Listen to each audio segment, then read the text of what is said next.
Chapter 6. Lucifer. Out of all the angels created in beauty and glory, Lucifer surpassed them all. Perfection clothed him like a garment. His form was flawless, and within that perfection dwelled a fullness of wisdom. Wisdom capable of influencing both heaven and earth, with nothing more than a whisper of his voice. Lucifer was an arch-cherub, adorned with 4 wings larger than any in heaven. His being carried 2 divine characteristics unlike any other angel. The first was music. His body was fashioned with tabrets and pipes, living instruments woven into his form. With every movement of his wings, harmony flowed melodies that stirred the courts of heaven and echoed through the unseen realms. He was a divine musician, designed to gather praise. With this nature, Lucifer would descend to the earth, an earth that had not yet known the sun, lit only by the pale glow of the moon. There, among the communities of the gray, beings ancient and intelligent, he would spread his great wings. The Greys would raise songs of praise, and as they sang, the music would be drawn into Lucifer's wings. The tabrets and pipes absorbed the sound itself, storing the praise within him. Once full, Lucifer would ascend back to heaven, flying straight past the fiery stones before the throne of the Creator. There, he would open his wings wide, releasing the gathered praise as a divine symphony before God himself. The second characteristic of Lucifer's identity was glory gathering. After delivering the praise, Lucifer would once again open his wings, this time before the Creator. The tabrets and pipes would transform into feathers of precious stones, and the wings would absorb the fullness of God's divine light. Once filled, Lucifer would return to the earth and unfold his wings before the gray. Light would pour from him. In a world without the sun, Lucifer became a spectacle, radiant, awe-inspiring, a living beacon. Through this exchange, he became the mediator between God and the gray. The gray gave praise. Lucifer returned it to God. God's light was carried back to the gray. Yet admiration turned into reverence. In heaven, lower angels, principalities, and powers marveled at Lucifer's closeness to the Creator. Some began to worship him. The Creator observed all of this and did not intervene, for heaven itself was in a time of testing. On earth, the leaders of the gray followed the same path. They built an altar for Lucifer and named it Eden.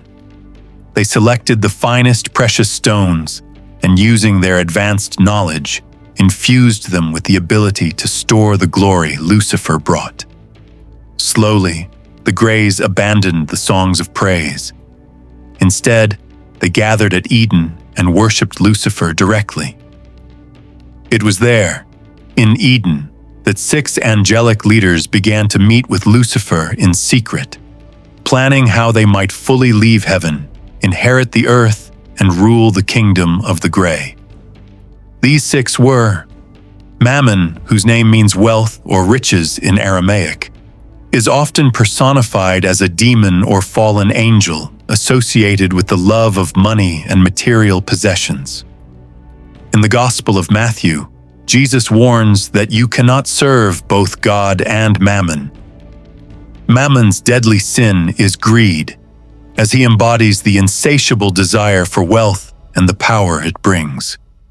He tempts people to prioritize material gain over spiritual well-being, neglecting compassion, generosity, and justice.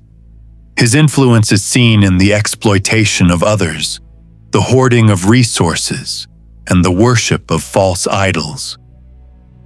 Asmodeus, whose name means to destroy or the evil spirit of lust, is often associated with sexual temptation and the corruption of agreements, for example, marriage. In the book of the Old Prophets, Tobit he is depicted as a demon who kills a woman's husbands on their wedding night. Asmodeus's deadly sin is lust, as he embodies the uncontrolled desire for physical gratification. He tempts people to prioritize their sexual urges over emotional intimacy, commitment, and respect. His influence is seen in the objectification of others, the breakdown of healthy relationships, and the neglect of spiritual growth. Belial, meaning worthless or wicked, is often associated with lawlessness, rebellion, and the corruption of justice. In some traditions, he is seen as the personification of evil, leading humans astray with promises of power and pleasure. Belial's deadly sin is greed, as he tempts people to abandon their moral principles to pursue wealth, status, and worldly success. His influence is believed to erode the foundations of society, leading to the breakdown of order and the triumph of chaos. Beelzebub, whose name means Lord of the Flies in Hebrew, is often depicted as a demon or prince of demons in Christian and Islamic traditions. His association with flies symbolizes the decay, filth, and distortion of the good he represents. Beelzebub's deadly sin is gluttony, as he embodies the insatiable appetite for indulgence and excess. He tempts people to overindulge in sensual pleasures, leading to physical and spiritual degradation. His influence is seen in the obsession with material wealth, the worship of false idols, and the neglect of spiritual nourishment. Azazel, whose name means strong one or God strengthens, is associated with the ritual of Yom Kippur in Jewish tradition. Azazel was one of the strongest archangels, even stronger than Michael. Due to this strength, he agreed to be responsible to take the Grey Elders' punishment if they choose to follow the rulership of Lucifer and abandoned the Creator. And Abaddon, whose name means destruction or place of destruction in the Old Language, is associated with the abyss or bottomless pit. He is often depicted as an angel of death or a demon of the underworld. Abaddon's deadly sin is wrath, as he represents the destructive power of unchecked anger and vengeance.